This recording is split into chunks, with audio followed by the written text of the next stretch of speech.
All right, here we go. It's a brand new Flyers Daily for the 6th of January, 2024. Flyers back in action today. A little matinee hockey on what is a fine day to celebrate the legacy of the greatest Flyer, Mr. Ed Snider. It'll be Flyers Ed Snider Legacy Day at the rink today as the Flyers take on the Calgary Flames, and the Flyers will look to get back into their winning ways as well. Flyers Daily, as always, presented by Ticketmaster.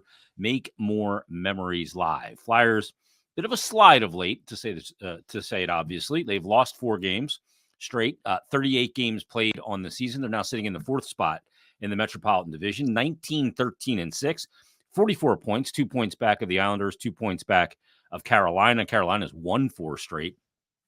Calgary, one of the teams the Flyers saw on that Western road trip. Calgary, 38 games played, 17-16-5, 39 points. They've won 3 straight games, and they're 6-2-2 in their last 10. But Flyers will look to get back at it today when they take on Calgary and try to exact some recency revenge. Maybe that's just what the doctor ordered for the Flyers to get things moving back in the right direction and start collecting games with multiple points. They got a point out of the game the other night against Columbus, but ended up losing in the shootout. But in this episode, in light of the birthday, the 91st birthday of Flyers founder and chairman and owner Ed Snider, we're going to have Alan Bass on. Alan's written a book about Ed Snider, and it is a great read. It's called Ed Snider, The Last Sports Mogul. And Alan joins us right now to talk all things Ed Snider.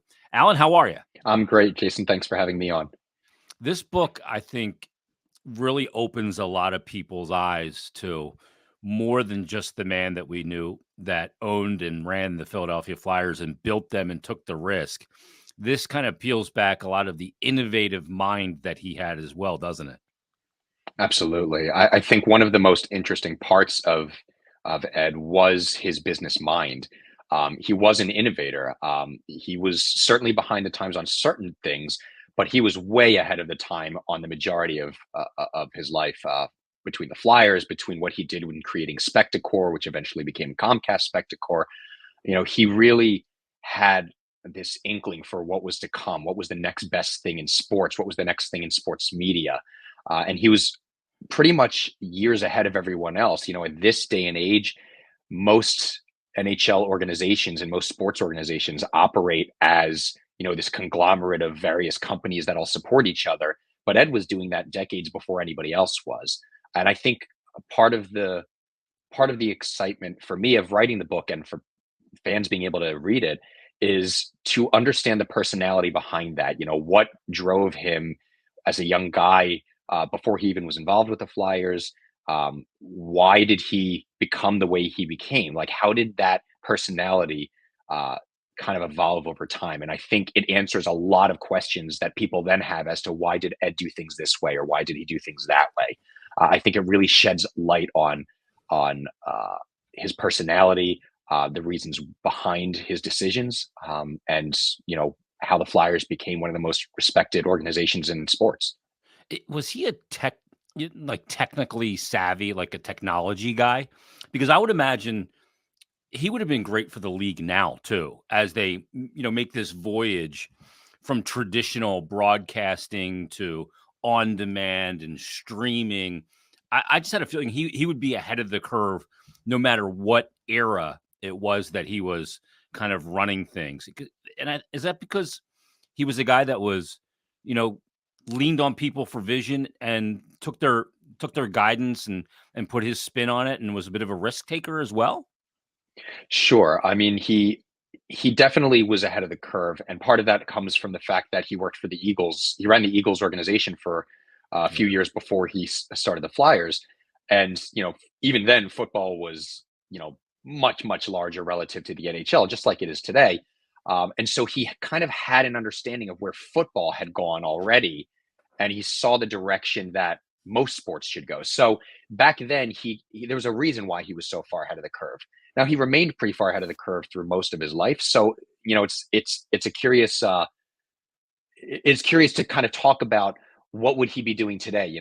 He was certainly savvy in terms of understanding that change happens in the game, change happens in sports, change happens in media. I don't know how he would have reacted to, the 24-hour social media cycle. I have Yeah. no clue how he would have handled that Hmm. in this day and age. But he definitely was one to like new things. The digital ads on the boards. He would have been fascinated by the ability to get ads targeted to specific regions, even in a nationally televised game. Even if it didn't work perfectly, or even if it failed completely, Ed was someone who did like to try new things. If someone brought him an idea that he thought could benefit the sport, his company, he was always willing to try. His big thing was, if you fail, at least fail having gone all out. And they failed many times while he was running the team, and he was okay with that, so long as you gave the full effort, so long as you put the proper thought into it. He was always okay with that, because I mean, just like a lot of successful people say, you have to fail in order to eventually succeed. Yeah. Did he have the personality, Alan, where he's a guy that would rather lead the way and break down the barriers to new ways of doing things as opposed to follow other teams that did it? And even though, he'll miss some of the pitfalls because if you follow, you get some lessons learned already. But he was a guy that seemed to want to lead the way. And yeah, if there were pitfalls along the way, he'd pivot on them. I think you're mostly right on that. He definitely was a leader. I mean, he was not one to sit quietly and see what everyone else was doing. He wanted to bust through the wall and be the first one to try something new. But he also was not averse to learning from other people. He wasn't someone that thought he knew everything. He really leaned on the people that worked for him. He leaned on his colleagues in the league. He was he and Gary Bettman had a very close relationship. He and Jeremy Jacobs had a good relationship. He really was someone, even if you go back into the 80s and the 90s, a lot of the owners back then, while he was at the forefront of a lot of ideas and evolution of the game, he was very content to learn from the people around him. He had a pretty good mix of understanding what he did and didn't know. And I think that's what made him such a good leader, because a lot of people think that to be a good leader, you have to just be directing all the time, but sometimes it is better to listen. And he was pretty good. He could be a strong personality. Everyone that worked with Yeah. him knew that. He could get angry. Everyone knew that. Everyone was probably subject to one of his, yelling streaks at some point.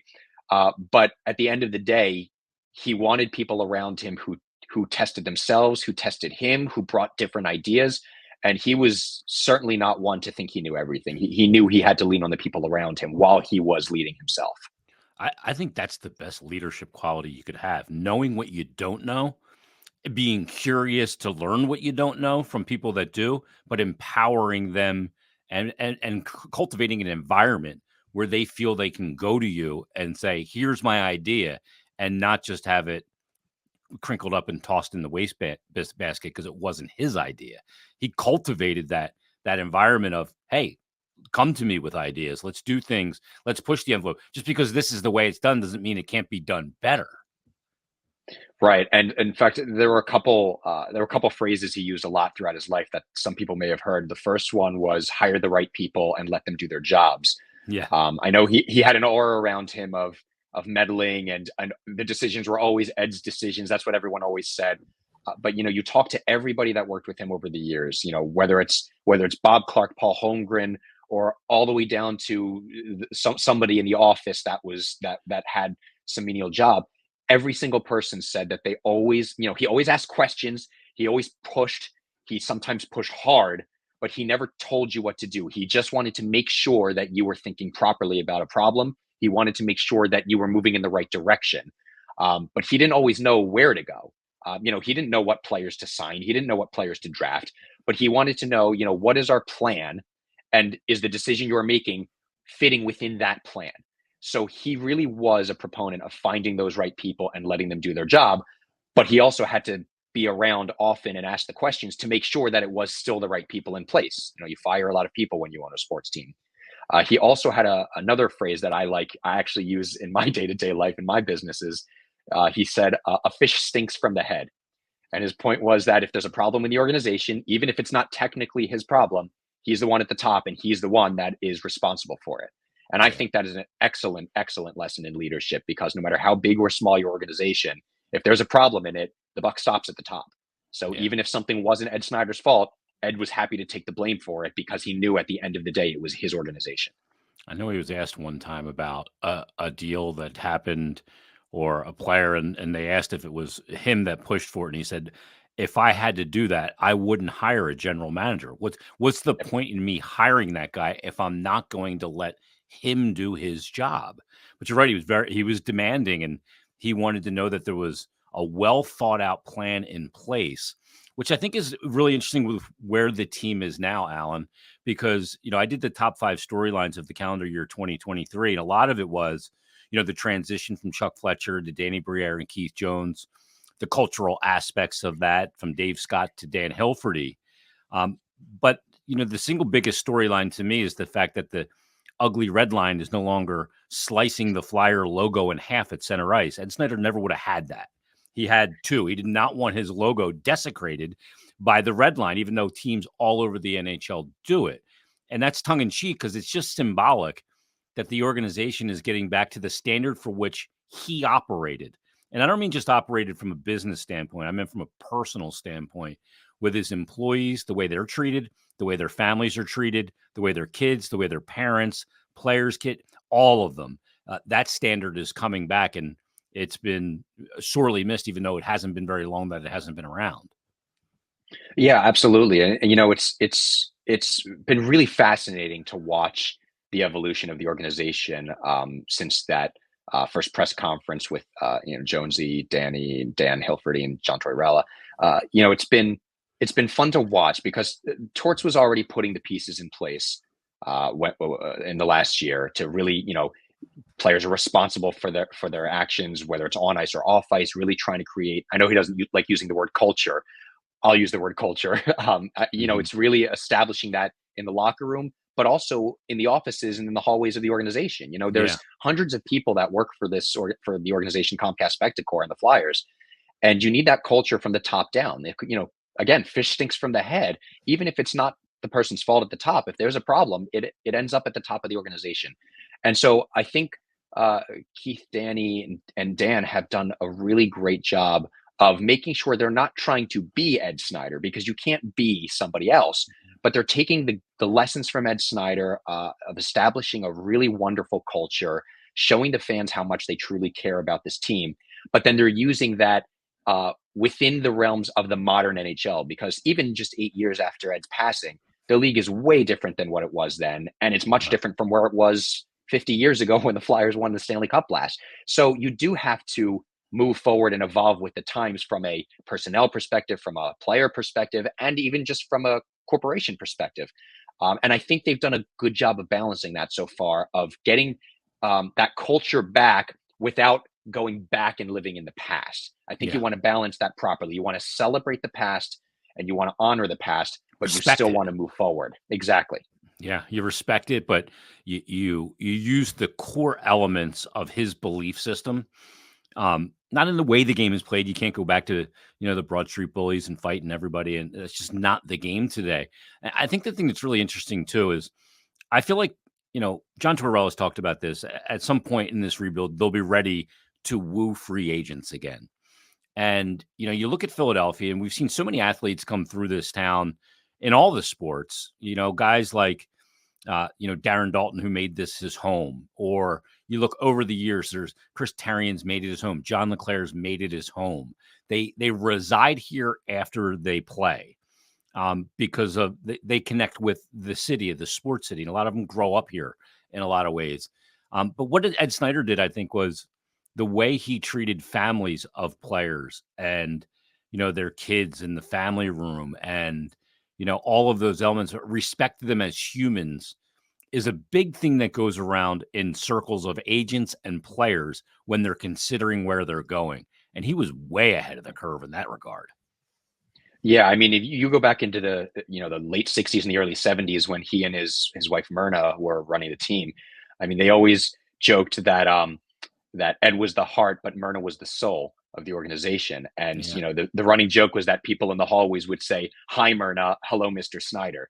And she was the friendly, bubbly, outgoing extrovert who knew everybody's name in the building, and Ed was the very staunch he was the tough guy running the business at the top of it. But together they really created this family atmosphere where people knew that there was there was heart and soul at the top of that organization. And I think that's what's crucial in what you said, in driving people to want to come to Philadelphia to be a member of the Flyers and to stay there after the fact. And, we talk about, people talk about the tough Philadelphia fans. When you're in this city, you understand that all the fans want to know is that the players and the people running the team are as passionate about winning and losing as the fans are. And when Ed was there, everyone knew that no matter how upset they were with how the team was performing, he was even more upset. Yeah. And again, you can't be Ed Snider. You can't pretend to be Ed Snider, but you can certainly see, everyone knows the passion Keith Jones has for the game. The city has known Danny Briere for many years, especially with, what he did on the ice for the team. He left his heart on the ice every single night when he was a player, and you can see the passion he has as an executive now. You don't even have to ask about Torts' passion. That just hits you in the face. Yeah. And I think that's what's been missing. And I think the fans recognize that, and you see the narrative around the team changing. People are starting to view the team more positively. You see people joking around when the Eagles are struggling and the Phillies are blowing it and the Sixers aren't doing well.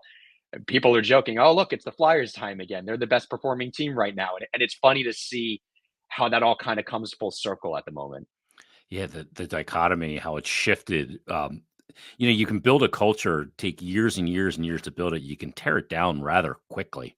It's like a house of cards. You just don't know when you're going to pull one card out that's going to collapse it. But the process of rebuilding it. And I think the big thing about it is, and this is another thing that, in my time around Ed Snider with the organization and growing up here as a fan, was it always felt honest. It was never faux outrage. It was never, hey, let me put on a show to make the fans think I care as much as they do. You could tell it was authentic and it was honest. And that pervaded the organization as well. And I think when you see guys, the way Keith Jones played the game and the fact that he was in media in this town and was connected to the fans so well, and Danny played the game in a very honest way as well, I think that's why I think fans are recognizing that, because it's affecting all areas of the organization and the connection the fans have to it. Yeah, the fans, specifically in Philadelphia, fans just want you to level with them. They don't expect you to tell them every little secret and every conversation you're having, but fans can read through some BS pretty easily. And if they sense that you're not telling them something, or they sense that you're just straight out lying to them or pretending to be someone else, they'll just jump off the wagon real quick and let you be on your own. Like you said, you have to be authentic, and coaches talk about that all the time. Like, one of the critiques of Tortorella in the past is, is it just an act? Is it just an act? Same thing with Snider. But, you can't do that. Players, employees, fans, people see right through that. You have to be authentic. And like you said, Jonesy is authentic. Danny Briere is authentic. Tortorella is authentic. The people running the organization, you can sense their passion. And I don't want to sound like I'm taking a shot at the people that were there beforehand, between Dave Scott and Val and those there.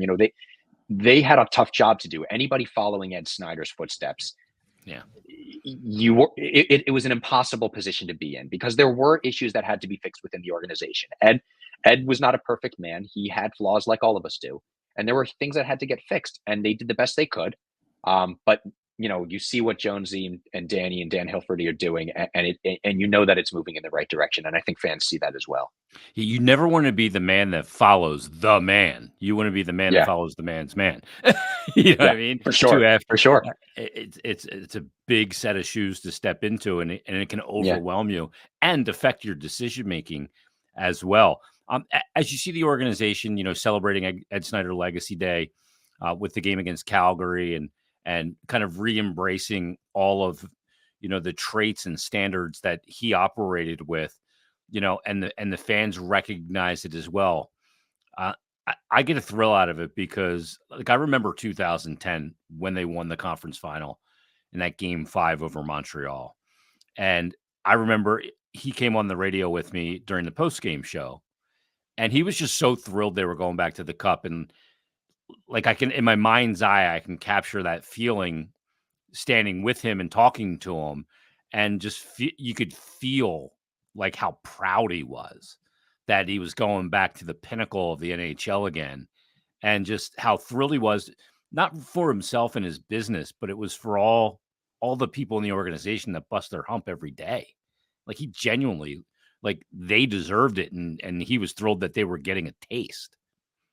And it's funny that you bring up that year because some of the best stories I heard through all the interviews I did was about that playoff run, and people said that he was like a little kid again. Like Oh, he it was was. just the pride he had for that team. You know, when they lost in that heart wrenching game to Chicago to end the final, he went into that locker room almost in tears, not because they lost, but because he was so proud of them. In fact, he had told them that he couldn't remember having been more proud of a Flyers team than that team. That the run that they went on, and he knew he didn't look.